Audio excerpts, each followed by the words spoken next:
So first business ಯಾವುದು sir ನೀವು ಶುರು ಮಾಡಿದ್ದು? ಮೇಡಮ್ ಒಂದು ಈವೆಂಟ್ ಮ್ಯಾನೇಜ್ಮೆಂಟ್ ಕಂಪ್ನಿಯಲ್ಲಿ ಕೆಲಸ ಮಾಡ್ತಿದ್ದೆ. ಓಕೆ. ಅಲ್ಲಿ 3,000 ಸ್ಯಾಲ್ರಿ ಕೊಡ್ತಾಯಿದ್ರು.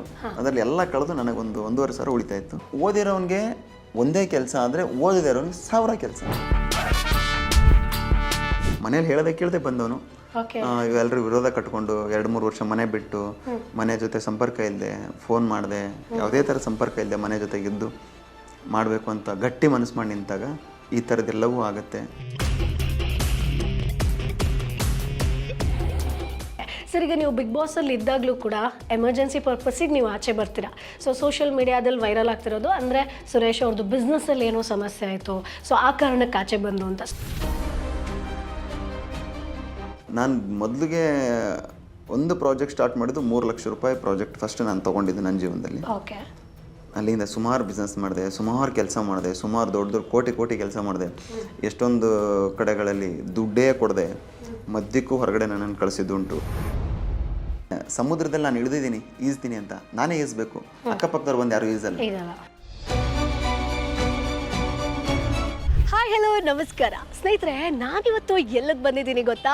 ಬಿಗ್ ಬಾಸ್ ಖ್ಯಾತಿಯ ಗೋಲ್ಡ್ ಸುರೇಶ್ ಅವರನ್ನ ಮೀಟ್ ಮಾಡೋಣ ಅಂತ. ಯಾಕಂತಂದರೆ ಇವರು ಬಿಗ್ ಬಾಸ್ನಲ್ಲಿ ಇದ್ದಂಥ ಸಂದರ್ಭದಲ್ಲಿ ಇವರ ವ್ಯಕ್ತಿತ್ವ ಆಗಿರ್ಬೋದು, ಜೊತೆಗೆ ಇವ್ರು ಬಂದಂಥ ದಾರಿ ಅಂದರೆ ಸಾಕಷ್ಟು ಏರಿಳಿತಗಳನ್ನು ನೋಡ್ಕೊಂಡು ಬಂದವರು, 0 to ಹೀರೋ ಆದವರು. ಸೊ ಹಾಗಾಗಿ ಸಾಕಷ್ಟು ಜನರಿಗೆ ಇವರು ಇನ್ಸ್ಪೈರ್ ಕೂಡ ಆಗಿದ್ರು. ಹಾಗಾಗಿ ಎಲ್ರಿಗೂ ಇರುವಂಥ ಒಂದು ಪ್ರಶ್ನೆ ಏನಪ್ಪ ಅಂತಂದರೆ, ಸುರೇಶ್ ಆಗಿದ್ದವರು ಗೋಲ್ಡ್ ಸುರೇಶ್ ಹೇಗಾದರು, ಇವ್ರ ಹತ್ರ ಎಷ್ಟು ಚಿನ್ನ ಇದೆ, ಜೊತೆಗೆ ಇವ್ರು ಮಾಡುವಂಥ ಬಿಸ್ನೆಸ್ ಏನು, ಯಾವ ರೀತಿಯಾಗಿ ಪ್ರಾಫಿಟ್ ಮಾಡ್ತಿದ್ದಾರೆ, ಇವರೆಲ್ಲದ್ರ ಬಗ್ಗೆ ಸಾಕಷ್ಟು ಮಾಹಿತಿಯನ್ನು ನಾನು ಕೇಳೋಣ ಅಂತ ಬಂದಿದ್ದೀನಿ. ಜೊತೆಗೆ ನನಗೊಂದು ಆಸೆ ಇದೆ, ಅವ್ರು ಹಾಕೋತಾರಲ್ಲ ಅಂತ ಆ ಗೋಲ್ಡು, ಅದನ್ನು ಟಚ್ ಮಾಡೋಕ್ಕೆ ಕೊಡ್ತಾರಾ ಅಂತ.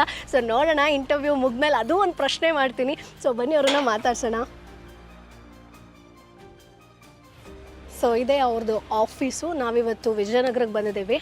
ಅವ್ರ ಆಫೀಸು ಬನ್ನಿ ಅಂತಂದರು, ಬನ್ನಿ. ಸೊ ಗೋಲ್ಡ್ ಸುರೇಶ್ ಅವ್ರು ಇಲ್ಲಿದ್ದಾರೆ, ಬನ್ನಿ. ಸರ್ ನಮಸ್ತೆ. ನಮಸ್ತೆ ಮೇಡಮ್. ಹಾಯ್ ಸರ್, ಹೇಗಿದ್ದೀರಾ? ಸರ್ ನಿಮ್ಮ ಫ್ಯಾನ್ ನಾನು ಕೂಡ. Thank you sir. ಮೊದಲನೇದಾಗಿ ಕಂಗ್ರ್ಯಾಚುಲೇಷನ್. ಸೊ ಒಂದು ಬಿಗ್ ಬಾಸ್ ಮನೆಗೆ ಹೋಗೋ ಆಪರ್ಚುನಿಟಿ ಸಾಮಾನ್ಯ ಸಾಕಷ್ಟು ಜನರಿಗೆ ಸಿಗಲ್ಲ, ಎಲ್ರಿಗೂ ಕೂಡ ಒಂದು ದೊಡ್ಡ ಡ್ರೀಮ್ ಆಗಿರುತ್ತೆ. ಇನ್ನೊಂದು 75 ದಿನಗಳ ಕಾಲ ಇರೋದು ಅಂತಂದರೆ ಅದು ಈಸಿ ಮಾತಲ್ಲ. ಆ್ಯಂಡ್ ಗೋಲ್ಡ್ ಸುರೇಶ್ ಅವರು ಮನ್ಸು ಮಾಡಿದರೆ ಜೊತೆಗೆ ಫಿನಾಲೆ ತನಕನೂ ಬರುವಂಥ ಕಂಟೆಸ್ಟೆಂಟ್ ಅವರು. ಸೊ ಕಾರಣಾಂತರದಿಂದ ಆಚೆ ಬರ್ತಾರೆ. ಸೊ 75 ದಿನಗಳ ಕಾಲ ತುಂಬ ಚೆನ್ನಾಗಿ ಆಟ ಆಡಿದ್ದಾರೆ ಸರ್, ಅದಕ್ಕೋಸ್ಕರ congratulation. Thank you so much madam. 75 ದಿನ ಅನ್ನೋದಕ್ಕಿಂತ ಒಂದು ಹೊಸ ಫ್ಯಾಮಿಲಿ ಸಿಕ್ಕಿದೆ ನನಗೆ ಅಲ್ವಾ? ಆ ಒಂದು ಗುಡ್ ಫೀಲ್ ನನಗೆ ತುಂಬ ಇದೆ. ಮನಸ್ಸು ಮಾಡಿದ್ರೆ ಇರ್ಬೋದಾಗಿತ್ತು, ಕಪ್ಪು ನನ್ನ ಕೈಯಲ್ಲೇ ಇರ್ತಿತ್ತು ಅಲ್ವಾ? ಎಲ್ರಿಗೂ ತುಂಬ ಆಸೆ ಅದೇ ಇದ್ದಿದ್ದು, ಗೋಲ್ಡ್ ಸುರೇಶ್ ಅವ್ರ ಕೈಯಲ್ಲಿ ಕಪ್ಪಿರಬೇಕು ಅಂತ. ನಾನು ಹೊರಗಡೆ ಬಂದಾಗ ನನಗೆ ಮನಸ್ಸಿಗೆ ಎಷ್ಟು ಬೇಜಾರಾಗಿದೆಯಲ್ಲೋ ಗೊತ್ತಿಲ್ಲ, ಬಟ್ ಅಷ್ಟು ನನ್ನ ಅಭಿಮಾನಿಗಳು, ನನ್ನ ಜನಕ್ಕೆ, ನನ್ನ ಪ್ರೀತಿಸುವಂಥವ್ರಿಗೆ ಆ ಬೇಜಾರಾಗಿದೆ. ಮುಂದಿನ ದಿನಗಳಲ್ಲಿ ಅದೆಲ್ಲವನ್ನು ನಾನು ಫುಲ್ಫಿಲ್ ಮಾಡ್ತೀನಿ ಅವ್ರುಗಳಿಗೆ, ಯಾವುದೇ ಥರದ ಬೇಜಾರಾಗದೇ ಇರೋ ಥರ. ಹೊರಗಡೆ ಬಂದಮೇಲೆ ನಾನು ಏನು ಮಾಡಬೇಕು ಆ ಥರ ಕೆಲಸಗಳನ್ನ ಮಾಡಿಕೊಂಡು ಇನ್ನೂ ತುಂಬ ಅವಕಾಶಗಳಿದೆ, ಆ ಅವಕಾಶದಲ್ಲಿ ಮುಂದೆ ಹೋಗ್ತೀನಿ. ಅವ್ರಿಗೆಲ್ರಿಗೂ ಖುಷಿ ಆಗೋ ರೀತಿಯಲ್ಲಿ ಮುಂದಿನ ದಿನಗಳಲ್ಲಿ ಒಳ್ಳೆ ಎಂಟರ್ಟೈನ್ಮೆಂಟ್ ಕೊಡ್ತೀನಿ. ಸರ್ ನೀವು ಓದಿದ್ದು ಎಷ್ಟು ಸರ್, ಹೇಗೆ ನಿಮ್ಮದು ಅಂದರೆ ಎಜುಕೇಷನ್ ಬ್ಯಾಕ್ಗ್ರೌಂಡ್ ಆಗಿರ್ಬೋದು, ಆ್ಯಂಡ್ ನೀವೀಗ ಬಿಸ್ನೆಸ್ ಮ್ಯಾನ್ ಆಗಿರೋದು, ಅದರ ಜೊತೆಯಲ್ಲಿ ತುಂಬ ಸ್ಟ್ರಗಲ್ ಇದೆ. ಆ ಮಧ್ಯೆ ನೀವು ತುಂಬ ಏಳು ಬೀಳುಗಳನ್ನು ನೋಡ್ಕೊಂಡಿದ್ದೀರಾ, ಒಂದಷ್ಟು ಮೋಸಗಳು ಕೂಡ ನಿಮ್ಗಾಗಿದೆ. ಸೊ ಹೇಗೊಂದು ಉದ್ಯಮಿ ಆದರೆ ಉದ್ಯೋಗದಿಂದ ಹಿಡಿದು ಈಗ ಬಿಸ್ನೆಸ್ ಮ್ಯಾನ್ ಆಗಿರೋದು? ಮೇಡಮ್, ನಾನು ಯಾವತ್ತೂ ಹೇಳ್ತಾ ಇರ್ತೀನಿ, ಕಲ್ತಿರೋರಿಗೆ ಒಂದೇ ಹುದ್ದೆ, ಒಂದೇ ಕೆಲಸ. ಇವಾಗ MBBS ಮಾಡಿ ಡಾಕ್ಟರ್ ಆಗ್ತೀರಾ, ಇಂಜಿನಿಯರಿಂಗ್ ಮಾಡಿ ಇಂಜಿನಿಯರ್ ಆಗ್ತೀರಾ, BBM ಮಾಡ್ತೀರಾ, ಬಿಸ್ನೆಸ್ ಅವರೇನೋ ಅವರೊಬ್ಬರೇ ಅಕೌಂಟ್ಸ್ ಅದು ಇದು ನೋಡ್ಕೊಂಡು ಇದು ಮಾಡ್ತಾರೆ. ನಮ್ಗಳಿಗೆ ಹೇಗೆ ಅಂತಂದರೆ, ನಾನು ಓದಿದ್ದು ತುಂಬ ಕಮ್ಮಿ, ಬಟ್ ಧೈರ್ಯ ಜಾಸ್ತಿ ನಮಗೆ. ಓದಿರೋನಿಗೆ ಒಂದೇ ಕೆಲಸ ಆದರೆ ಓದಿದೆ ಇರೋನಿಗೆ 1000 ಕೆಲಸ. ರೈತನೂ ಕೂಡ ಅಷ್ಟೇ, ಓದಿ ವ್ಯವಸಾಯ ಮಾಡ್ತಾನೆ, ಅವನು ಒಂದೇ ವ್ಯವಸಾಯ ಮಾಡಲ್ಲ, ಜೊತೆಗೆ 4-5 ಬೆಳೆ ಮಾಡಿರ್ತಾನೆ ಅವನು. ಇದರಲ್ಲಿ ರೇಟ್ ಕಮ್ಮಿ ಆದರೆ ಇದರಲ್ಲಿ ಲಾಭ ಸಿಗಲಿ, ಇದರಲ್ಲಿ ಲಾಭ ಕಮ್ಮಿ ಜಾಸ್ತಿ ಬಂದರೆ ಇನ್ನೊಂದರಲ್ಲಿ ಲಾಸ್ ಆದರೂ ನನಗೆ ಇದರಲ್ಲಿ ಮ್ಯಾನೇಜ್ ಆಗಲಿ ಅನ್ನೋ ಉದ್ದೇಶಕ್ಕೋಸ್ಕರ ಮಾಡಿರ್ತಾನೆ. ಆ ಥರ ಬಿಸ್ನೆಸ್ ಮ್ಯಾನ್ ಕೂಡ ಮೇಡಮ್. ಧೈರ್ಯ ಭಾಳ ಬೇಕು ಬಿಸ್ನೆಸ್ ಮ್ಯಾನ್ಗೆ. ನಾನು ಓದಿದ್ದು 10ನೇ ಕ್ಲಾಸ್ ಓದಿದ್ದೀನಿ. ಅದಾದಮೇಲೆ ನಾನು ಮಾಡೋ ಬಿಸ್ನೆಸ್ಗೆ ಸಂಬಂಧಪಟ್ಟಂಥ ಕೋರ್ಸ್ಗಳನ್ನ ಮಾಡ್ಕೊಂಡಿದ್ದೀನಿ. ಅಂದರೆ ನಿಮ್ಗೆ ಇಂಟ್ರೆಸ್ಟ್ ಇತ್ತಾ ಸರ್? ನಾನಿದೆ ಅಂದರೆ ಈಗ ಫಾರ್ ಎಕ್ಸಾಂಪಲ್ ಇಂಟೀರಿಯರ್ ಡಿಸೈನ್ ಅವಾಗಲೇ ನೀವು ಕನ್ಸನ್ ಕಂಡಿದ್ರಾ, ಅಥವಾ ಹಾಗೆ? ಮೇಡಮ್ ಅದು ಹೇಗಾಯ್ತು ಅಂದರೆ ನಾನು ರಾಷ್ಟ್ರೀಯ ಸ್ವಯಂ ಸೇವಕ ಸಂಘದಲ್ಲಿ ನಾನು ತೊಡಗಿಸ್ಕೊಂಡು ನಾನು ಕೆಲಸ ಮಾಡ್ತಾ ಇದ್ದೆ ಪೂರ್ಣಾವಧಿ ಕಾರ್ಯಕರ್ತನಾಗಿ. ಅಲ್ಲಿ ನನ್ನೊಂದು 3-4 ಜನ ಸ್ನೇಹಿತರುಗಳು ನನ್ನನ್ನು ಗುರುತಿಸಿ ನನ್ನ ಟ್ಯಾಲೆಂಟ್ನ ನೋಡಿ ಅವ್ರು ಹೇಳಿದ್ದು, ನೀನು ಇದಕ್ಕೆ ಸೂಟ್ ಆಗ್ತೀಯ ನೀನು ಅಂತ ಹೇಳಿದರು. ಆ ಟೈಮಲ್ಲಿ ನನಗೆ ಅವರೇ ಸಜೆಸ್ಟ್ ಮಾಡಿ ನನಗೆ ಒಂದು ಕಡೆಗೆ ಕೋರ್ಸಿಗೆ ಕಳಿಸಿದ್ರು ಡೆಲ್ಲಿಗೆ. ಅಲ್ಲಿ ಹೋಗಿ ಕೋರ್ಸ್ ಕಲ್ತು ಬಂದ ಮೇಲೆ ನಾನು ಬಿಸ್ನೆಸ್ ಸ್ಟಾರ್ಟ್ ಮಾಡಿದ್ದು. ಸೊ ಅದಕ್ಕಿಂತ ಹಿಂದೆ ನಾನು ಕೇಳ್ಪಟ್ಟಿದ್ದೆ, ಸೊ ನೀವು 3,000 ರೂಪಾಯಿಗೂ ಕೆಲಸ ಮಾಡಿದ್ರಿ ಅಂತ. ಮೇಡಮ್ ಒಂದು ಈವೆಂಟ್ ಮ್ಯಾನೇಜ್ಮೆಂಟ್ ಕಂಪ್ನಿಯಲ್ಲಿ ಕೆಲಸ ಮಾಡ್ತಿದ್ದೆ. ಓಕೆ. ಅಲ್ಲಿ 3,000 ಸ್ಯಾಲ್ರಿ ಕೊಡ್ತಾಯಿದ್ರು. ಅದರಲ್ಲಿ ಎಲ್ಲ ಕಳೆದು ನನಗೊಂದು 1,500 ಉಳಿತಾ ಇತ್ತು. ಓಕೆ. ಊಟ ರೂಮ್ ಎಲ್ಲ ಅವರೇ ಪ್ರೊವೈಡ್ ಮಾಡಿ, ಅದಕ್ಕೆ ಚಾರ್ಜು 1,500 ಅವರೇ ಕಟ್ ಮಾಡಿಕೊಂಡು 1,500 ಕೊಡ್ತಾಯಿದ್ರು ಕೈಗೆ ಸ್ಯಾಲ್ರಿ. ಓಕೆ. ಬೆಂಗಳೂರು ಬಂದು ಹೊಸ್ತರಲ್ಲಿ ಒಂಥರ ಜರ್ನಿ. ಅವತ್ತು 3,000 ಬರಬೇಕು ಅಂತ ಏನಕ್ಕೆ ಅನ್ಕೊಂಡ್ರಿ ಸರ್? ಬಿಕಾಸ್ ಊರಲ್ಲಿದ್ದವ್ರು ನೀವು ಬೆಳಗಾವಿಲಿ, ಅದಾದಮೇಲೆ ಬೆಂಗಳೂರಿಗೆ ಬರಬೇಕು ಅಂತ ಅನಿಸಿದ್ದು ಏನಕ್ಕೆ? ಮೇಡಮ್ ಜೀವನದಲ್ಲಿ ಏನಾದ್ರು ಮಾಡಬೇಕು ಅಂತಂದಾಗ ಓಕೆ, ಏನೇ ಅಡೆತಡೆಗಳು ಬಂದ್ರೂ ಅದನ್ನು ಮೆಟ್ಟಿ ನಿಲ್ತೀನಿ ಅನ್ನೋ ಧೈರ್ಯ ಇರಬೇಕು. ನಮ್ಮದು ವ್ಯವಸಾಯ ಕುಟುಂಬ ಆಗಿರೋದ್ರಿಂದ ಮನೆಯಲ್ಲೆಲ್ಲ ವ್ಯವಸಾಯನೇ ಮಾಡಿಕೊಂಡು ಹೋಗೋಣ ಮುಂದಕ್ಕೆ ಅಂತ ನಮ್ಮ ತಂದೆ ನಮ್ಮಣ್ಣ ಎಲ್ಲರೂ ಮಾತಾಡಿದಾಗ ನನಗೆ ಅದೆಲ್ಲ ಒಂದು ಕಡೆಗೆ ಎಲ್ಲರೂ ವ್ಯವಸಾಯ ಮಾಡೋದು ಬೇಡ, ಒಬ್ಬರು ಯಾರಾದರೂ ಹೊರಗಡೆ ಹೋಗಿ ಏನಾದ್ರು ಕೆಲಸ ಮಾಡೋಣ ಅಂಥೇಳಿ ನಾನು ಹೊರಗಡೆ ಹೊರಟು ಬಂದಿದ್ದು. ಮನೇಲಿ ಹೇಳದೆ ಕೇಳದೆ ಬಂದವನು. ಇವೆಲ್ಲರೂ ವಿರೋಧ ಕಟ್ಕೊಂಡು 2-3 ವರ್ಷ ಮನೆ ಬಿಟ್ಟು, ಮನೆ ಜೊತೆ ಸಂಪರ್ಕ ಇಲ್ಲದೆ, ಫೋನ್ ಮಾಡಿದೆ, ಯಾವುದೇ ಥರ ಸಂಪರ್ಕ ಇಲ್ಲದೆ ಮನೆ ಜೊತೆಗಿದ್ದು ಮಾಡಬೇಕು ಅಂತ ಗಟ್ಟಿ ಮನಸ್ಸು ಮಾಡಿ ನಿಂತಾಗ ಈ ಥರದ್ದೆಲ್ಲವೂ ಆಗುತ್ತೆ. ಎಲ್ಲರೂ ಜೀವನದಲ್ಲೂ ಅಷ್ಟೇ ಗಟ್ಟಿ ಮನಸ್ಸು ಮಾಡಬೇಕು. ಈ ಥರ ಮಾಡ್ತೀನಿ ಅಂತ ನಿರ್ಧಾರ ಮಾಡೋದು ಅದು ದೊಡ್ಡ ವಿಷಯ ಅಲ್ಲ. ನಿರ್ಧಾರ ಮಾಡಿದ್ಮೇಲೆ ಅದನ್ನು ಇಂಪ್ಲಿಮೆಂಟ್ ಮಾಡೋದು ತುಂಬ ಕಷ್ಟ. ಎಲ್ಲ ಅಡೆತಡೆಗಳು ಬರ್ತವೆ ಮೇಡಮ್. ದುಡ್ಡಿರಲ್ಲ, ಏನೋ ಒಂದು ಮಾಡ್ತೀನಿ ಅಂದಾಗ ಯಾರೂ ಕೂಡ ಸಪೋರ್ಟ್ ಮಾಡಲ್ಲ. ಹೊಸದಾಗಿ ಯಾರು ನಮ್ಮನ್ನು ನಂಬಿರ್ತಾರೆ ಆ ಥರ ಸ್ನೇಹಿತರುಗಳ ಜೊತೆಗೆ ನಿಂತು ನಾವಿದ್ದೀವಿ ಅಂತ ಹೇಳೋ ಧೈರ್ಯ ಕೊಡ್ತಾರಲ್ಲ, ಅದು ಭಾಳ ಮುಖ್ಯ ಮೇಡಮ್ ಜೀವನದಲ್ಲಿ. ಆ ಥರ ಸ್ನೇಹಿತರುಗಳು ನನಗೆ ನಿಂತ್ಕೊಂಡ್ರು, ಜೊತೆಗೆ ಸಾಥ್ ಕೊಟ್ಟರು.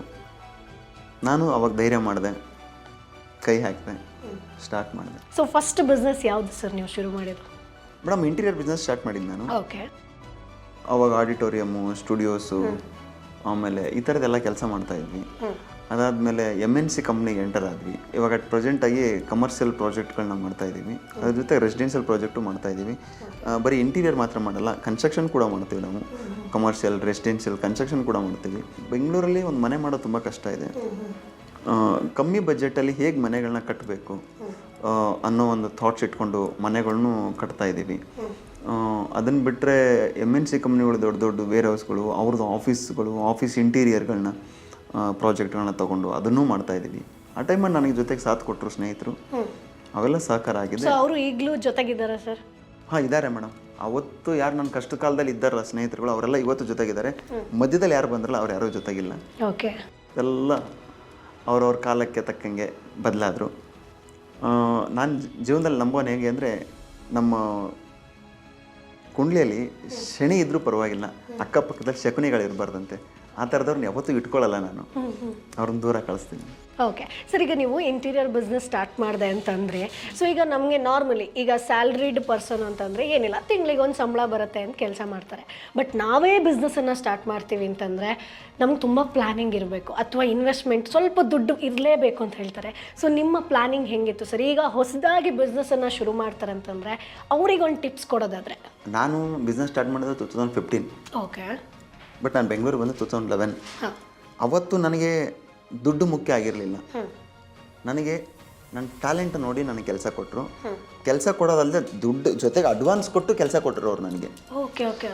ಆ ಟೈಮಲ್ಲಿ ನಾನು ಪ್ರಾರಂಭ ಮಾಡಿದವನು. ಯಾಕಂದರೆ ಅವ್ರಿಗೆ ನನ್ನ ಕೆಲಸದ ಮೇಲೆ ಕಾನ್ಫಿಡೆನ್ಸ್ ಇತ್ತು, ನನ್ನ ಮೇಲೆ ಕಾನ್ಫಿಡೆನ್ಸ್ ಇತ್ತು ಅವ್ರಿಗೆ. ನನ್ನ ಮೇಲೆ ಅನ್ನೋದಕ್ಕಿಂತ ನನ್ನ ಕೆಲಸ ನೋಡಿದ್ರು ಅವರುಗಳೆಲ್ಲ. ಅದನ್ನು ನೋಡಿ ನನಗೆ ಕೆಲಸಗಳನ್ನ ನಂಬಿ ಕೆಲಸಗಳು ಕೊಟ್ಟರು, ಜೊತೆಗೆ ಅಡ್ವಾನ್ಸ್ಗಳು ಕೊಟ್ಟು ಕೆಲಸ ಮಾಡಿಸ್ಕೊಂಡ್ರು. ಅಲ್ಲಿ ಬಂದಿರೋ ಲಾಭದಿಂದ ನಾನು ಅದನ್ನೇ ಬಂಡವಾಳ ಮಾಡಿಕೊಂಡು ಬಿಸ್ನೆಸ್ನ ಸ್ಟಾರ್ಟ್ ಮಾಡಿದ್ದು. ನಾನು ಮೊದಲಿಗೆ ಒಂದು ಪ್ರಾಜೆಕ್ಟ್ ಸ್ಟಾರ್ಟ್ ಮಾಡಿದ್ದು 3 ಲಕ್ಷ ರೂಪಾಯಿ ಪ್ರಾಜೆಕ್ಟ್ ಫಸ್ಟ್ ನಾನು ತೊಗೊಂಡಿದ್ದೆ ನನ್ನ ಜೀವನದಲ್ಲಿ.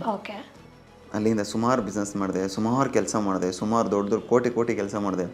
ಎಷ್ಟೊಂದು ಕಡೆಗಳಲ್ಲಿ ದುಡ್ಡೇ ಕೊಡದೆ ಮಧ್ಯಕ್ಕೂ ಹೊರಗಡೆ ನನ್ನನ್ನು ಕಳಿಸಿದ್ದುಂಟು. ಈ ಥರದ್ದೆಲ್ಲ ಫೇಸ್ ಮಾಡಿದ್ದೀವಿ, ಫೇಸ್ ಮಾಡ್ಕೊಂಡು ಜೀವನದಲ್ಲಿ ನಿಂತಿದ್ದೀವಿ. ಸೋತಾಗ ಯಾವತ್ತೂ ಎದೆಗೊಂದಿಲ್ಲ, ಸೋತಿದ್ದೀನಪ್ಪ ಹೆಂಗೆ ಕೈ ಕಟ್ಕೊಂಡು ಕುತ್ಕೊಂಡ್ಬಿಡೋಣ, ಸಾಕು ಬೆಂಗಳೂರು ಬಿಟ್ಟು ಹೋಗ್ಬಿಡೋಣ ಯಾವತ್ತೂ ಅಂದ್ಕೊಳ್ಳಿಲ್ಲ ನಾನು. ಸೋತಿದ್ದೀನಿ, ಅಲ್ಲೇ ಗೆಲ್ಲೋಣ. ಯಾರು ನನ್ನನ್ನು ಹೇಳ್ಸಿದ್ದಾರೆ, ಯಾರು ನನ್ನನ್ನು ಅವಮಾನ ಮಾಡಿದ್ದಾರೆ ಅವ್ರ ಮುಂದೆ ಎದ್ದು ನಿಂತ್ಕೊಳ್ಳೋಣ, ಓಕೆ. ಈ ಥರ ಹಠದಲ್ಲಿ ಬಂದವ್ ನಾನು. ಆ ಥರ ಮಾಡಿಕೊಂಡು ಮಾಡಿದಾಗ ಇವತ್ತು ನನ್ನ ಕಂಪ್ನಿ ಈ ಮಟ್ಟಕ್ಕೆ ಬಂದು ನಿಂತಿದೆ. ಅವತ್ತು ನಾನು ಏನಾರು ಅವ್ರು ನನಗೆ ಅವಮಾನ ಮಾಡಿ ನನಗೆ ದುಡ್ಡು ಕೊಡದೆ ಕರೆಕ್ಟಾಗಿ ಆ ಥರ ಎಲ್ಲ ಮಾಡದೆ ಇರೋದಕ್ಕೆ ನಾನೇನಾದ್ರು ಕುಗ್ಗಿಬಿಟ್ಟಿದ್ರೆ ಇವತ್ತು ನಾನು ಇಲ್ಲಿ ಇರ್ತಾ ಇರಲಿಲ್ಲ. Okay okay. ಇರಬೇಕು ಮೇಡಮ್ ಅಂಥವ್ರು ಜೀವನದಲ್ಲಿ. ಅಂಥವ್ರು ಇದ್ದಾಗಲೇ ನಮ್ಮಂಥವ್ರಿಗೆ ಹಠ ಜಾಸ್ತಿ ಆಗೋದು. ಜೀವನದಲ್ಲಿ ಯಾವತ್ತು ನಮ್ಗೆ ಹಠ ಬರುತ್ತೋ ಅವತ್ತು ನಾವು ಜಾಸ್ತಿ ಧೈರ್ಯ ಮಾಡ್ತೀವಿ. ಓಕೆ. ಏಯ್ ನೀವು ಮಾಡಿದ್ದೀರಲ್ಲ ತೋರಿಸ್ತೀನಿ ನೋಡು. ಸೊ ಈಗ ಇಂಟೀರಿಯರ್ ಬಿಸ್ನೆಸ್ ಹೆಂಗಿದೆ ಸರ್? ಅಂದರೆ ಮಾರ್ಕೆಟ್ ಬಗ್ಗೆ ನೋಡೋದಾದ್ರೆ ಹೆಂಗಿದೆ? ಬೂಮಲ್ಲಿದೆಯಾ, ಹೆಂಗೆ ಟ್ರೆಂಡಲ್ಲಿದೆಯಾ? ಮೇಡಮ್ ತುಂಬ ಟ್ರೆಂಡಲ್ಲಿದೆ. ನಾನು ಹೊರಗಡೆ ಬಂದಾಗ ನಮ್ಮ ಎಷ್ಟೊಂದು ಜನ ಸ್ನೇಹಿತರುಗಳು ಹೇಳಿದ್ರು, ಗೂಗಲಲ್ಲಿ ಇಂಟೀರಿಯರ್ ಬಿಸ್ನೆಸ್ನ ಸರ್ಚ್ ಮಾಡೋರು ತುಂಬ ಜನ ಆಗ್ಬಿಟ್ಟಿದ್ದಾರೆ ಕಣೋ ಕರ್ನಾಟಕದಲ್ಲಿ ಇವಾಗ. ಏನು ಬಿಸ್ನೆಸ್, ಹೇಗೆ ಪ್ರಾಫಿಟ್ ಏನು, ಮಾರ್ಜಿನ್ ಏನು ಅಂತೆಲ್ಲ ತುಂಬ ಜನ ಸರ್ಚ್ ಮಾಡ್ತಾ ಇದ್ದಾರೆ ಅಂತ ಹೇಳಿದರು. ಎಲ್ರಿಗೂ ಕೈ ಹಿಡಿಬೇಕದು. ಹೌದು. ಅಂದರೆ ಏನು ನಾಲೆಜ್ ಇರ್ಬೇಕು ಸರ್? ನಾರ್ಮಲಿ ಈಗ ನಾನೊಂದು ಇಂಟೀರಿಯರ್ ಬಿಸ್ನೆಸ್ ಶುರು ಮಾಡ್ತೀನಿ ಅಂದರೆ ನನಗೆ ಏನೇನು ಗೊತ್ತಿರಬೇಕು? ಮೇಡಮ್ ಫಸ್ಟು ನಮ್ಮ ತಲೆ ತುಂಬ ಮುಖ್ಯ. ಹೇಗೆ ನಾವೇನು ಕೆಲಸ ಮಾಡ್ತಿದ್ದೀವಿ, ನಾವು ಏನು ಜನಗಳಿಗೆ ಕೊಡ್ತೀವಿ, ಜನ ಏನು ಅದನ್ನು ಇಷ್ಟಪಡ್ತಾರೆ, ಅದು ಬಹಳ ಮುಖ್ಯ ಇರ್ತದೆ. Client satisfaction is very important. Okay. ನಾವು ಕ್ಲೈಂಟ್ನ ಸ್ಯಾಟಿಸ್ಫ್ಯಾಕ್ಷನ್ ಮಾಡೋಕ್ಕಾಗಿಲ್ಲ ಅಂದರೆ ನಾವು ಬಿಸ್ನೆಸ್ ಮಾಡೋಕ್ಕಾಗಲ್ಲ. ನನಗೆ ಹೇಗಂತಂದರೆ ನಾನೊಂದು ಐಡಿಯಾ ಹಿಂಗೆ ಮಾಡ್ಬಿಟ್ಟು ಹಿಂಗೆ ಒಂದು ಸ್ಕೆಚ್ ಹಾಕ್ಬಿಟ್ಟು ಕೊಟ್ಟರೆ ಸರ್ ಈ ಥರ ಇದು ಮಾಡಿದ್ರೆ ಚೆನ್ನಾಗಿರುತ್ತೆ ಅಂದರೆ ಜನ ಅದನ್ನು ಇಷ್ಟಪಟ್ಬಿಡ್ತಾರೆ. ಇಲ್ಲ ಅಂದರೆ ನಾವು 10 ಡ್ರಾಯಿಂಗ್ ಮಾಡಿಕೊಟ್ರೆ ಜನ ಒಪ್ಪಲ್ಲ. ಓಕೆ. ಆ ಥರದ್ದು ಅದು ತುಂಬ ಮುಖ್ಯ ಜೀವನದ. ಫಸ್ಟು ನಾವು ಬಿಸ್ನೆಸ್ ಸ್ಟಾರ್ಟ್ ಮಾಡಿದಾಗ ಜನಕ್ಕೆ ನಾವು ಇಷ್ಟ ಆಗಬೇಕು, ನಮ್ಮ ಕೆಲಸ ಇಷ್ಟ ಆಗಬೇಕು, ನಮ್ಮ ವರ್ಕ್ ಇಷ್ಟ ಆಗಬೇಕು. ಅದನ್ನು ನಾವು ಫಸ್ಟ್ ಕೆಲಸ ಮಾಡಬೇಕು. ಇತ್ತೀಚಿನ ದಿನಗಳಲ್ಲಿ ತುಂಬ ಜನ ಇಂಟೀರಿಯರ್ ಡಿಸೈನರ್ಗಳಿದ್ದಾರೆ, ತುಂಬ ಕಂಪ್ನಿಗಳಿದೆ ಇಂಟೀರಿಯರ್ ಕಂಪ್ನಿಗಳು. ಅವ್ರವ್ರದ್ದೇ ಆದಂಥ ಒಂದು ವೇಯಲ್ಲಿ, ಅವ್ರವ್ರದ್ದೇ ಒಂದು ಹೊಸ ಹೊಸ ಮೆಥಡಲ್ಲಿ ಅವ್ರವ್ರು ಕೆಲಸ ಮಾಡ್ಕೊಂಡು ಹೋಗ್ತಾ ಇದ್ದಾರೆ. ನಾನು ಕೂಡ ಅದೇ ಥರ ನಂದೇ ಮಾಡ್ತಾಯಿದ್ದೀನಿ. ಬಟ್ ನಾನು ತುಂಬ ಹಳೆ ಬಿಸ್ನೆಸ್ ಆಗಿರೋದ್ರಿಂದ, ಹಳಬ ಆಗಿರೋದ್ರಿಂದ ನನಗೆ ಇವತ್ತು ಕೂಡ ನಾನು ಯಾವುದೇ ಆನ್ಲೈನ್ ಅಡ್ವರ್ಟೈಸ್ಮೆಂಟಲ್ಲಿ ಇಲ್ಲ. ಯಾಕಂದರೆ ನನಗೆ ಮೌತ್ ಟು ಮೌತ್ ಹೋಗೋದು ಪಬ್ಲಿಸಿಟಿ ಸಾಕು. ಏನು ಹೇಳ್ತಾರೆ ಅಂದರೆ ನಾನು ಒಬ್ಬರು ನಾನು ಕೆಲಸ ಮಾಡಿಕೊಟ್ರೆ ಅವರು 10 ಜನ ಕೇಳ್ತಾರೆ, ಏಯ್ ಸುರೇಶ್ ಹತ್ರ ಕೆಲಸ ಮಾಡಿಸಪ್ಪ, ಒಳ್ಳೆ ಕೆಲಸಗಾರ, ಅವ್ನು ಹೇಳಿರೋ ಟೈಮಿಗೆ ಕೆಲಸ ಮಾಡಿಕೊಡ್ತಾನೆ, ಒಳ್ಳೆ ಕಾಸ್ಟಿಂಗಲ್ಲಿ ಕೆಲಸ ಮಾಡ್ತಾನೆ, ಪ್ರೈಸ್ ಅಂತ ಬಂದರೆ ಸುರೇಶ್ ಹತ್ರ ಹೋಗೋಣ, ಟೈಮ್ ಅಂತ ಬಂದರೆ ಸುರೇಶ್ ಹತ್ರ ಹೋಗೋಣ ಅಂತ ಈ ಥರ ಒಬ್ಬರು ಇನ್ನೊಬ್ರಿಗೆ ಹೇಳಿದ್ರೆ ಅವ್ರು ಬರ್ತಾರೆ ನಮ್ಮ ಹತ್ರ. ಈ ಥರ ಕ್ಲೈಂಟ್ಗಳು ನನ್ನ ಹತ್ರ ಜಾಸ್ತಿ ಇರೋದು ಬಿಟ್ಟರೆ ನಾನೆಲ್ಲೂ ಕೂಡ ಅಡ್ವರ್ಟೈಸ್ಮೆಂಟ್ ಕೊಟ್ಟು ಇನ್ನೊಂದು ಮಾಡಿ ನಾನು ಯಾವತ್ತೂ ಕೂಡ ಬಿಸ್ನೆಸ್ ಮಾಡಲೇ ಇಲ್ಲ. ಒಬ್ಬರು ಜನಗಳ ಬಾಯಲ್ಲಿ ನಾವು ಒಳ್ಳೆ ಕೆಲಸಗಾರ ಅಂತ ಹೇಳಿಸ್ಕೊಳ್ಳೋದು ತುಂಬ ಮುಖ್ಯ ಮೇಡಮ್. ಕರೆಕ್ಟ್. ಈ ಥರ ಕೆಲಸ ಮಾಡೋಕ್ಕೆ ಇಷ್ಟಪಡ್ತೀನಿ ನಾನು. ಆ ಕೆಲಸಕ್ಕೆ ನಾನು ಟೈಮ್. ಸೊ ನಿಮ್ದು ಏನೇ ಅಡ್ವರ್ಟೈಸ್ಮೆಂಟ್ ಇದ್ರೂ mouth to mouth. Okay. So ಹೆಂಗಿದೆ ಸರ್? ಅಂದರೆ ಈಗ ಕಸ್ಟಮರ್ ಸ್ಯಾಟಿಸ್ಫ್ಯಾಕ್ಷನ್ ಹೆಂಗಿರುತ್ತೆ? ಮೇಡಮ್ ತುಂಬ ಖುಷಿ ಆಗ್ತಾರೆ ಆನ್ ಟೈಮಿಗೆ ಅವ್ರು ಕೆಲಸ ಬಿಟ್ಕೊಟ್ಟಾಗ. ಎಕ್ಸಾಂಪಲ್ ನಾವು 6 ತಿಂಗಳ ಕೆಲಸ ಅಂತ 6 ತಿಂಗಳಲ್ಲಿ ಮಾಡ್ಕೊಡ್ತೀವಿ ಅಂತ ಹೇಳಿದ್ರೆ 6 ತಿಂಗಳಲ್ಲೇ ನಾವು ಮಾಡಿಕೊಟ್ರೆ ತುಂಬ ಖುಷಿ ಆಗ್ತಾರೆ. ಅದನ್ನು ಮೀರಿ 1 ತಿಂಗಳು ಜಾಸ್ತಿ ಹೋದರೂ ಕೂಡ, 1 ತಿಂಗಳಕ್ಕೆ 1 ವಾರ ಜಾಸ್ತಿ ಹೋದರೂ ಕೂಡ ಹೇಳ್ತಾರೆ, ಏನಪ್ಪ ನೀನು ನಂಬಿ ನೀನು ಕೆಲಸ ಕೊಟ್ವಿ, ಟೈಮಿಗೆ ಕೊಡಲಿಲ್ಲ ನೀನು ಕೆಲಸ ಅಂತ ಮಾತುಗಳು ಬರುತ್ತಲ್ಲ, ಅವಾಗ ಬೇಜಾರಾಗುತ್ತೆ. ಅದನ್ನು ನಾನು ಯಾವತ್ತೂ ತೊಗೊಳಕ್ಕೆ ಇಷ್ಟ ಇಲ್ಲ. ನಾನು ಫಸ್ಟೇ ಹೇಳ್ಬೇಕಾದ್ರೆ 1 ತಿಂಗಳು ಟೈಮ್ ಜಾಸ್ತಿ ತೊಗೋತೀನಿ, ಕೆಲಸ ಬೇಗ ಮಾಡಿಕೊಡ್ತೀನಿ. ಇದು ನನ್ನ ಕೆಲಸದ ನಿಷ್ಠೆ. ಕೆಲಸ ಅಂತ ಬಂದರೆ ಯಾವುದೇ ಕಾರಣಕ್ಕೂ ಕೆಲಸ ಮಧ್ಯದಲ್ಲಿ ನಿಲ್ಲಿಸಲ್ಲ. ಅದಕ್ಕೆ ಜನ ನನ್ನ ಕ್ಲೈಂಟ್ಗಳು ನನ್ನನ್ನು ಬಿಟ್ಕೊಡಲ್ಲ. ಇವತ್ತು ನನಗೆ ಕೆಲಸ ಕೊಡ್ತಾ ಇದ್ದಾರೆ. Okay sir. ನೀವು ಬಿಸ್ನೆಸ್ ಸ್ಟಾರ್ಟ್ ಮಾಡಿದಾಗ ಒಬ್ಬರೇ ಬಿಸ್ನೆಸ್ ಸ್ಟಾರ್ಟ್ ಮಾಡಿದ್ದು. ಸೊ ಆವಾಗ ನೀವು ಲೇಬರು ನೀವೇ ಆಗಿದ್ರಿ, ಓನರು ನೀವೇ ಆಗಿದ್ರಿ. ಅದಾದಮೇಲೆ ತುಂಬ ಜನರಿಗೆ ನೀವು ಕೆಲಸ ಕೊಟ್ಟಿದ್ದೀರಾ ಅಂತ ಕೇಳ್ಪಟ್ಟೆ. ಸೊ ಹೆಂಗೆ ಸರ್? ಸ್ಟಾರ್ಟಿಂಗಲ್ಲಿ ನಮ್ಮ ಹತ್ರ ದುಡ್ಡಿಲ್ದಾಗ ಯಾರು ನಿಂತ್ಕೊಳ್ಳಲ್ಲ. ಸ್ನೇಹಿತರುಗಳು ನಿಂತ್ಕೋಬೋದು, ಸಾಥ್ ಕೊಡ್ಬೋದು, ಹಿಂಗೆ ಮಾಡು ಅಂತ ಹೇಳ್ಬೋದು, ಕೆಲಸ ಕೊಡಿಸ್ಬೋದು, ಎಲ್ಲ ಮಾಡ್ಬೋದು. ಪಾಪ ಅವ್ರು ಬಂದು ನಿಂತ್ಕೊಂಡು ಕೆಲಸ ಮಾಡೋಕ್ಕಾಗಲ್ಲ. ನಾನೇ ಮಾಡಬೇಕು. ನಾನೇ ಮಾಡೋಕ್ಕೆ ನಿಂತೀನಿ ಅಂದರೆ ನೋಡಿ, ಇವಾಗ ಹೇಗೆ ಅಂದರೆ ಸಮುದ್ರದಲ್ಲಿ ನಾನು ಇಳಿದಿದ್ದೀನಿ ಈಜ್ತೀನಿ ಅಂತ, ನಾನೇ ಈಜ್ಬೇಕು. ಅಕ್ಕಪಕ್ಕದವ್ರು ಬಂದು ಯಾರು ಈಜಲ್ಲ. ಎಷ್ಟು ಕಷ್ಟ ಆಗುತ್ತೆ ಅಷ್ಟು ಈಜನ ಅಂತ ನಾನು ಧೈರ್ಯ ಮಾಡ್ಕೊಂಡು ಅವತ್ತು ಈಜಕ್ಕೆ ಸ್ಟಾರ್ಟ್ ಮಾಡಿದವನು ಇಲ್ಲಿವರೆಗೆ ಬಂದು ನಿಂತಿದೆ. ಅದ್ರ ಮಧ್ಯದಲ್ಲಿ ಹೀಯಾಳಿಸಿರೋ ಅಂಥವ್ರು, ಕಾಲು ಎಳೆದಿರೋ ಅಂಥವ್ರು, ಮಾತಾಡಿರೋ ಅಂಥವ್ರಿಗೆ ಉತ್ತರ ಕೊಡಬೇಕಾಗಿದ್ದು ತುಂಬ ಮುಖ್ಯ ಆಗಿತ್ತು ನನಗೆ. ಆ ಒಂದು ಧೈರ್ಯ ಮಾಡಿ ಎಷ್ಟೇ ಕಷ್ಟ ಆದರೂ ಕೂಡ ನಿಂತ್ಕೊಳ್ಳೋಣ, ಅದೇನಾಗುತ್ತಾಗಲಿ ಅನ್ನೋ ಒಂದು ಧೈರ್ಯ ಮಾಡ್ಕೊಂಡು ಬಂದಲ್ಲ, ಅದೊಂದು ಸ್ಯಾಟಿಸ್ಫ್ಯಾಕ್ಷನು. ಒಬ್ಬನೇ ಮಾಡ್ತಿದ್ದೆ ಆವಾಗ, ನನಗೆ ಮಾತ್ರ ಸೀಮಿತ ಆಗಿತ್ತು. ಬಂದಿರೋ ಪ್ರಾಫಿಟಲ್ಲಿ ನಾನು ಒಬ್ಬನೇ ತೊಗೋತಾ ಇದ್ದೆ. ನನಗೆ ಎಷ್ಟು ಬೇಕು ಅಷ್ಟು ನಾನು ಮಾಡಿಕೊಂಡು ನಾನು ಆರಾಮಾಗಿರ್ತಿದ್ದೆ. ಯಾವಾಗ ಕೆಲಸಗಳು ಜಾಸ್ತಿ ಬರೋಕ್ಕೆ ಪ್ರಾರಂಭ ಆಯಿತು, ಇವಾಗ ಎಕ್ಸಾಂಪಲ್ ನಿಮ್ಗೆ ಕೆಲಸ ಮಾಡಿಕೊಟ್ಟಾಗ ನೀವು ತುಂಬ ಖುಷಿ ಪಡ್ತೀರಾ, ನೀವು ಇನ್ನೊಂದು 10 ಜನ ಕೇಳ್ತೀರಾ. 10 ಜನದಲ್ಲಿ ಒಂದು 5 ಜನ ಸುರೇಶ್ಗೆ ಕೆಲಸ ಕೊಡೋಣ ಅಂತ ಬಂದಾಗ ನಾನು ಒಬ್ಬನೇ ಮಾಡೋಕ್ಕಾಗಲ್ಲ. ಅವಾಗ ಟೀಮ್ ಬೇಕೇ ಬೇಕು. ಅವಾಗ ಆ ಥರ ಬಿಲ್ಡ್ ಆಗಿರುವಂಥ ಟೀಮ್ ಇದು. ಇವತ್ತೊಂದು ಸ್ವಲ್ಪ ಜನ ಕೆಲಸ ಕೊಡಿ, ಇನ್ನೊಂದು ಸ್ವಲ್ಪ ದಿನದಲ್ಲಿ ಇನ್ನೊಂದು ಸ್ವಲ್ಪ ಜನ ಕೆಲಸ ಕೊಡಬೇಕು ಅಂತ ಆಸೆ ಇದೆ. ಅದ್ರ ಮೇಲೆ ಕಾನ್ಸಂಟ್ರೇಟ್ ಮಾಡ್ತಾ ಇದ್ದೀನಿ ಮೇಡಮ್. ಓಕೆ ಸರ್, ಈಗ ನೀವು ಬಿಗ್ ಬಾಸಲ್ಲಿ ಇದ್ದಾಗಲೂ ಕೂಡ ಎಮರ್ಜೆನ್ಸಿ ಪರ್ಪಸ್ಸಿಗೆ ನೀವು ಆಚೆ ಬರ್ತೀರಾ. ಸೊ ಸೋಷಿಯಲ್ ಮೀಡಿಯಾದಲ್ಲಿ ವೈರಲ್ ಆಗ್ತಿರೋದು ಅಂದರೆ ಸುರೇಶ್ ಅವ್ರದ್ದು ಬಿಸ್ನೆಸ್ಸಲ್ಲಿ ಏನೋ ಸಮಸ್ಯೆ ಆಯಿತು, ಸೊ ಆ ಕಾರಣಕ್ಕೆ ಆಚೆ ಬಂದರು ಅಂತ. ಸೊ ಆ ಒಂದು ಸಿಚುವೇಶನ್ ಹೆಂಗಿತ್ತು ಸರ್? ನೀವು ಬಿಗ್ ಬಾಸಲ್ಲಿ ಇದ್ದಾಗ ಯೋಚನೆ ಮಾಡ್ತಿದ್ರಾ ಅಂದರೆ ಬಿಸ್ನೆಸ್ ಏನಾಗಿರ್ಬೋದು ಆ ಥರ ಏನಾದರೂ ಅದು ಸಮಸ್ಯೆ ಆಗಿತ್ತಾ ನಿಮಗೆ ಬಿಗ್ ಬಾಸಲ್ಲಿ? ಒಳಗಡೆ ಹೋಗ್ಬೇಕಾದ್ರೆ ನನಗೆ ಕ್ವಶನ್ ಮಾರ್ಕ್ ಇತ್ತು, ನಾನು ಒಳಗಡೆ ಹೋದರೆ ಯಾರು ಬಿಸ್ನೆಸ್ ನೋಡ್ಕೋತಾರೆ ಅಂತ. ಅದ್ರ ಮಧ್ಯದಲ್ಲೂ ಕೂಡ ನನ್ನ ವೈಫ್ಗೆ, ನಮ್ಮ ಟೀಮ್ಗೆ ನನ್ನ ಬಿಸ್ನೆಸ್ನ ಕೊಟ್ಬಿಟ್ಟು ಹೋಗಿದ್ದೆ. ಯಾಕಂದರೆ ಒಂದು ಮನೆಗೆ ಒಬ್ಬ ಹಿರಿಯರು ಹೇಗಿರ್ತಾರೋ, ಒಬ್ಬ ತಂದೆ ಹೇಗಿರ್ತಾನೋ ಹಾಗೆ ನನ್ನ ಕಂಪ್ನಿಗೆ ನಾನೇ ಅಲ್ಲ. ನನಗೆ ಗೊತ್ತು, ಪ್ರತಿಯೊಂದರದ್ದು ಗೊತ್ತು ನನಗೆ, ಇದ್ರ ತಳ ಬುಡ ಏನು ಎಲ್ಲ, ಹೇಗೆ ಎಲ್ಲಿ ಕೆಲಸ ನಡೀತಿದೆ, ಏನು ಮಾಡ್ತಿದ್ದೀವಿ, ಎಲ್ಲಿ ಹೇಗೆ ಹಾಕಬೇಕು, ಎಲ್ಲಿ ಹೇಗೆ ತೆಗಿಬೇಕು ಅಂತ ನನಗೆ ಮಾತ್ರ ಗೊತ್ತು. ನಾನು ಅದನ್ನು ಬೇರೆಯವ್ರ ಕೈಗೆ ಕೊಟ್ಟಾಗ ಅದನ್ನು ಅವ್ರು ಮ್ಯಾನೇಜ್ ಮಾಡಿ ತುಂಬ ಕಷ್ಟ ಆಗುತ್ತೆ. ಒಳ್ಳೆ ಇದ್ದಾಗ ನಾವು ಕೊರಗೆ ತುಂಬ ಇತ್ತು, ಯಾವ ಹೆಂಗಪ್ಪ ಬಿಸ್ನೆಸ್ ನೋಡ್ಕೋತಾರೆ ಇವರು, ಏನು ಮಾಡ್ತಾ ಇದ್ದಾರೆ ಅಂದರೆ ನೀವು ಅಷ್ಟು ನಿಮ್ಮ ಡ್ರೀಮ್ ಅದು ಕಟ್ಟಿ ಬೆಳೆಸ್ದಿದ್ದು.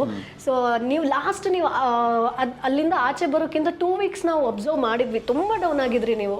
ಒಂದು ನಿಮ್ಮದು ಕಾಲು ಇಂಜುರಿದ್ದು ಪ್ರಾಬ್ಲಮ್ ಇತ್ತು, ಆಮೇಲೆ ನಾವು ವ್ಯೂವರ್ಸ್ಗೂ ಗೊತ್ತಾಗ್ತಿತ್ತು ಸುರೇಶ್ ಅವ್ರ ಮೈಂಡಲ್ಲಿ ಏನೋ ಕೊರಗಿದೆ ಅಂತ.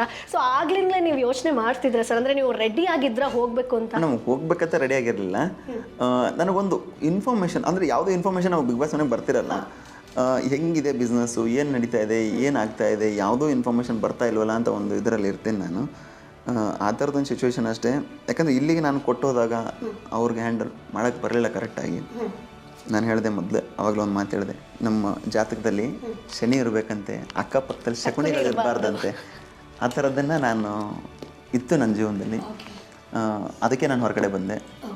ಅಂದರೆ ಬಿಸ್ನೆಸ್ಸಲ್ಲಿ ಏನಾದರೂ ಪ್ರಾಬ್ಲಮ್ ಆಗಿತ್ತಾ? ಬಿಸ್ನೆಸ್ಸಲ್ಲಿ ಏನೋ ಪ್ರಾಬ್ಲಮ್ ಆಗಿರಲಿಲ್ಲ, ಅಕ್ಕಪಕ್ಕದಲ್ಲಿರೋರು ಪ್ರಾಬ್ಲಮ್ಗಳಷ್ಟೇ. ನೋಡಿ, ತುಂಬ ಚೆನ್ನಾಗಿದೆ ಬಿಸ್ನೆಸ್ ಇವತ್ತು. ಸುಮ್ಮನೆ 4-5 ಪ್ರಾಜೆಕ್ಟ್ ಮಾಡ್ತಾ ಇದ್ದೀನಿ. ಬಂದ ತಕ್ಷಣ ಪ್ರಾಜೆಕ್ಟ್ಗಳು ಪ್ರಾರಂಭ ಆಗಿದ್ದಾವೆ. ಯಾವುದೋ ಪ್ರಾಜೆಕ್ಟಲ್ಲಿ ನಿಂತಿಲ್ಲ ನಂದು. ನನಗೆ ಯಾಕೆ ಕೆಲಸ ಕೊಡ್ತಾರೆ ಅಂದರೆ ಕರೆಕ್ಟ್ ಟೈಮಿಗೆ ಕೆಲಸ ಕೊಡ್ತಾನೆ, ಟೈಮ್ ಕೆಲಸ ಮಾಡಿಕೊಡ್ತಾನೆ, ನಂಬಿಕೆ ಉಳಿಸ್ತಾನೆ ಅನ್ನೋ ಒಂದು ಇದಕ್ಕೆ. ಬಿಗ್ ಬಾಸ್ ಮನೆ ನಾನು ಇದ್ದು ಏನು ಮಾಡಬೇಕಾಗಿತ್ತು, ಇಲ್ಲಿ ನಾನು ನಡೆಯೋ ಪ್ರಾಜೆಕ್ಟ್ಗಳಿಗೆ ನನ್ನ ಅಕ್ಕಪಕ್ಕದಲ್ಲಿರೋರು ಏನು ಮಿಸ್ಟೇಕ್ಗಳು ಮಾಡಿದ್ರು ಅದನ್ನು ಸರಿಪಡಿಸ್ಬೇಕಾಗಿತ್ತು. ಅದಕ್ಕೋಸ್ಕರ ನಾನು ಹೊರಗಡೆ ಬಂದಿದ್ದೆ, ಅಷ್ಟು ಬಿಟ್ಟರೆ ಬಿಸ್ನೆಸ್ಸಲ್ಲಿ ಏನು ಆ ಥರ ನನಗೆ ಲಾಸ್ ಅಂತ ಏನಾಗಿರಲಿಲ್ಲ. ಸರ್, ಈಗ ನೀವು ಬಿಸ್ನೆಸ್ ಜೊತೆಗೆ NGO ಕೂಡ ನಡೆಸ್ತೀರಾ ಅಂತ ನಾನು ಕೇಳ್ಪಟ್ಟೆ, ತುಂಬ ಜನರಿಗೆ ಹೆಲ್ಪ್ ಮಾಡ್ತೀರಾ ಅಂತ. ಸೊ ಅದ್ರ ಬಗ್ಗೆ ಹೇಳೋದಾದ್ರೆ ಸರ್? ಮೇಡಮ್, ಸಂಪಾದನೆ ಮಾಡಿರೋ ದುಡ್ಡಲ್ಲಿ ಒಂದು 5% ಮಾಡ್ತಿದ್ದೀನಿ. ಅದ್ರ ಜೊತೆಗೆ ಒಳ್ಳೊಳ್ಳೆ ಸ್ನೇಹಿತರುಗಳು ಸಾಥ್ ಕೊಡ್ತಾ ಇದ್ದಾರೆ.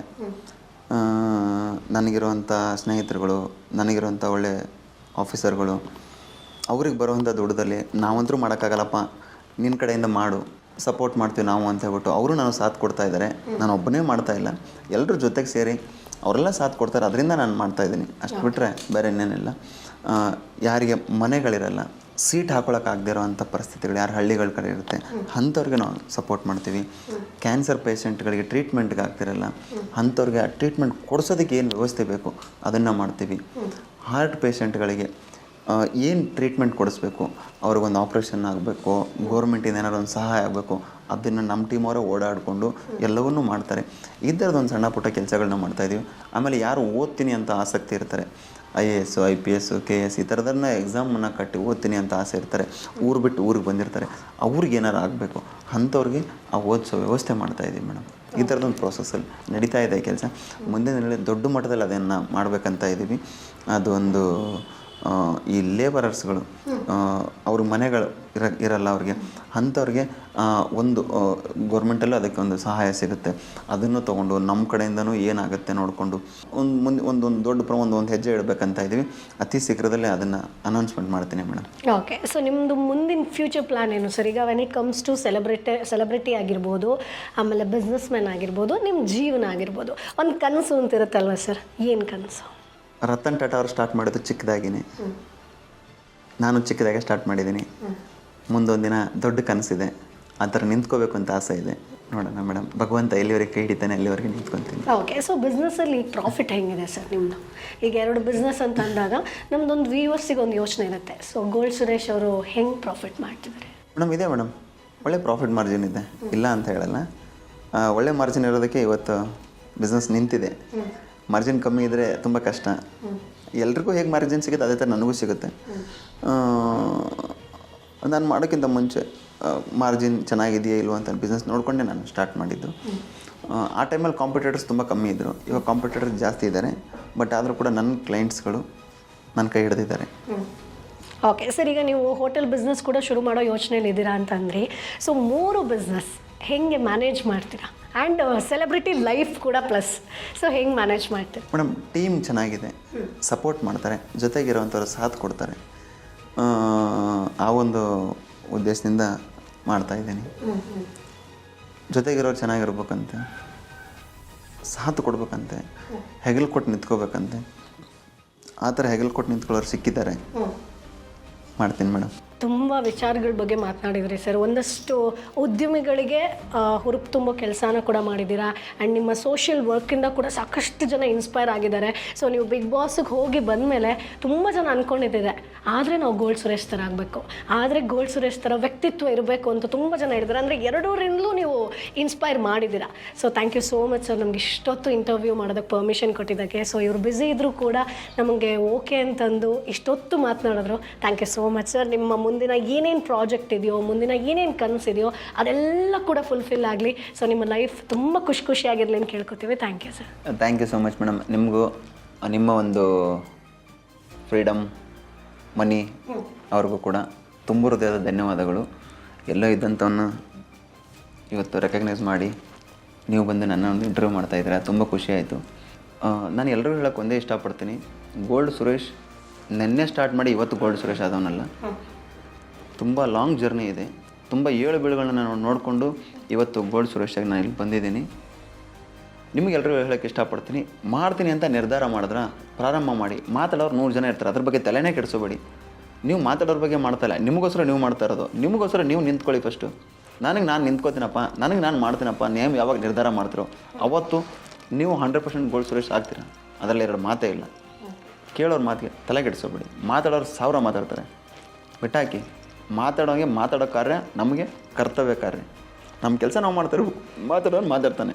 ಮಾತಾಡೋನು ಒಂದು ದಿನ ಈ ಥರ ಆಗಬೇಕು ಅಂತ ನಿರ್ಧಾರ ಮಾಡ್ಕೋಬೇಕು. ಅವನು ಕೂಡ ಬರೀ ಮಾತಾಡೋನು ಕೂತ್ಕೊಂಡ್ರೆ ಅವ್ನ ಜೀವನದಲ್ಲಿ ಅವ್ನು ಮಾತಾಡ್ಕೊಂಡು ಕೂತಿರ್ತಾನೆ. ಯಾವತ್ತೂ ಕೂಡ ಈ ಥರ ಆಗೋಕ್ಕಾಗಲ್ಲ. ಅದನ್ನು ಬಿಡಿ, ಇದಕ್ಕೆ ಬನ್ನಿ, ಮುನ್ನುಗ್ಗಿ. ಸ್ವಾಮಿ ವಿವೇಕಾನಂದ ಏಳಿ ಎದ್ದೇಳಿ ಗುರಿ ಮುಟ್ಟುವ ತನಕ ನಿಲ್ಲದಿರಿ ಅಂತ ಹೇಳ್ತಾರಲ್ಲ ಸ್ವಾಮಿ ವಿವೇಕಾನಂದರು. ಇವೆಲ್ಲ ನಮ್ಮ ಜೀವನದಲ್ಲಿ ನಮಗೆಲ್ಲ ಅವೆಲ್ಲ ಒಂಥರ ಹೆಂಗಂದರೆ ಸ್ಪೋರ್ಟಿನೆಸ್ ಕೊಡ್ತದೆ, ಒಂದು ಶಕ್ತಿ ಅದೆಲ್ಲ ನಮಗೆ. ಅವ್ರು ಹೇಳೋವಂಥದ್ದು ಎಲ್ಲವೂ ಪದಗಳು ಕೂಡ ಆ ಥರದ್ದು ಇಟ್ಕೊಂಡು ಬಂದವ್ರು ಮೇಡಮ್ ನಾವು. ನಾನು ಇವತ್ತು ಕೂಡ ರಾತ್ರಿ 12 ಗಂಟೆ 1 ಗಂಟೆ ಮಲ್ಕೊತೀನಿ, ಬೆಳಗ್ಗೆ 5 ಗಂಟೆಗೆ ಎದ್ದೇಳ್ತೀನಿ. ಕೆಲಸ ಅಂತ ಬಂದಾಗ ಅದ್ರಲ್ಲಿ ತುಂಬ ಮುಂದೆ ಇರ್ತೀವಿ ನಾವು ಇವತ್ತು ಕೂಡ. ಇದನ್ನು ನಿಮ್ಮ ಜೀವನದಲ್ಲಿ ಅಳವಡಿಸ್ಕೊಳ್ಳಿ. ನೀವು ಈ ಥರ ಗೋಲ್ಡ್ ಸುರೇಶ್ಗಳು ಆಗ್ಬೋದು. ಈ ಥರ ಕೂತ್ಕೊಂಡು ಮೇಡಮ್ ಅವ್ರು ನಿಮ್ಮದು ಇಂಟರ್ವ್ಯೂ ಮಾಡ್ಬೋದು. ಇದ್ರ ಬಗ್ಗೆ ಗಮನ ಕೊಡಿ. ಕಮೆಂಟ್ ಬಿಟ್ಬಿಡಿ. ಕಮೆಂಟ್ ಕೊಡೋದ್ರಿಂದ ನಮಗೆ ದುಡ್ಡು ಸಿಗಲ್ಲ, ನಮಗೆ ಹೊಟ್ಟೆ ತುಂಬಲ್ಲ. ಅದನ್ನು ಬಿಟ್ಟು ಮುಂದೆ ಒಂದು ಸ್ಟೆಪ್ ಬಂದಾಗ ನೀವು ಕೂಡ ಗೋಲ್ಡ್ ಸುರೇಶ್ಗಳಾಗ್ತೀರಾ. ಮುಂದಿನ ದಿನಗಳಲ್ಲಿ ಹೊಸ ಎಂಟರ್ಪ್ರಿನರ್ಸ್ ಯಾರು ಬಿಸ್ನೆಸ್ ಮಾಡ್ತೀನಿ ಅಂತ ಬರ್ತಾರೆ ಅವರಿಗೆ ಒಂದು ಸೆಮಿನಾರ್ನ ಪ್ರಾರಂಭ ಮಾಡ್ತಾಯಿದ್ದೀವಿ. ಒಂದು 20 ದಿನಗಳ ಸೆಮಿನಾರ್ ಇರ್ತದೆ, 20 ದಿನಗಳ ಕಾರ್ಯಕ್ರಮ ಇರ್ತದೆ. ಅಲ್ಲಿ ದೊಡ್ಡ ಎಂಟರ್ಪ್ರಿನರ್ಸ್ಗಳು, ದೊಡ್ಡ ಬಿಸ್ನೆಸ್ ಮ್ಯಾನ್ಗಳು, ಯಂಗ್ ಎಂಟರ್ಪ್ರಿನರ್ಸ್ಗಳು ಬರ್ತಾ ಇದ್ದಾರೆ.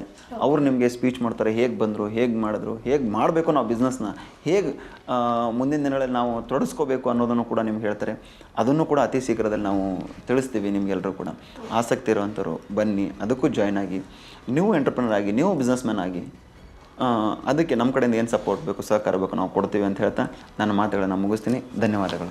ಓಕೆ ಸರ್, ಬಿಗ್ ಬಾಸ್ ಯಾರು ವಿನ್ ಆಗಬೇಕು ನಿಮ್ಮ ಪ್ರಕಾರ? ಹಣಮಂತು ಆಗಬೇಕು ಮೇಡಮ್. ಓಕೆ. ಸೊ ಅಲ್ಲಿ ಮಾವ ಅಂತ ನಿಮ್ಮನ್ನು ಭಾರಿ ಆಸೆ ಮಾಡ್ತಾಯಿದ್ರು, ನಿಮಗೂ ಅದೇ ಕನೆಕ್ಷನ್ ಇತ್ತು? ಮೇಡಮ್, ನಾನು ಅಳಿಯ, ಯಾವತ್ತಿದ್ರೂ ಅವ್ನು ಅಳಿಯಾನೆ ನನಗೆ. ಮನೆ ಒಳಗಡೆ ಅಳಿಯಾನೆ, ಹೊರಗಡೆ ಬಂದಮೇಲೆ ಅಳಿಯಾನೆ. ಅವ್ನು ಯಾವತ್ತೂ ಚೆನ್ನಾಗಿ ಖುಷಿಯಾಗಿ ನಗ್ತಾ ಇರಬೇಕು ಅಂತ ನಾನು ಭಾವಿಸ್ತೀನಿ. ಅವ್ನು ಗೆಲ್ಲಬೇಕು, ಅವ್ನು ಗೆಲ್ಲೋದನ್ನು ನಾನು ನೋಡಬೇಕು. So thank you so much sir. ತುಂಬ ಥ್ಯಾಂಕ್ ಯು ಸರ್.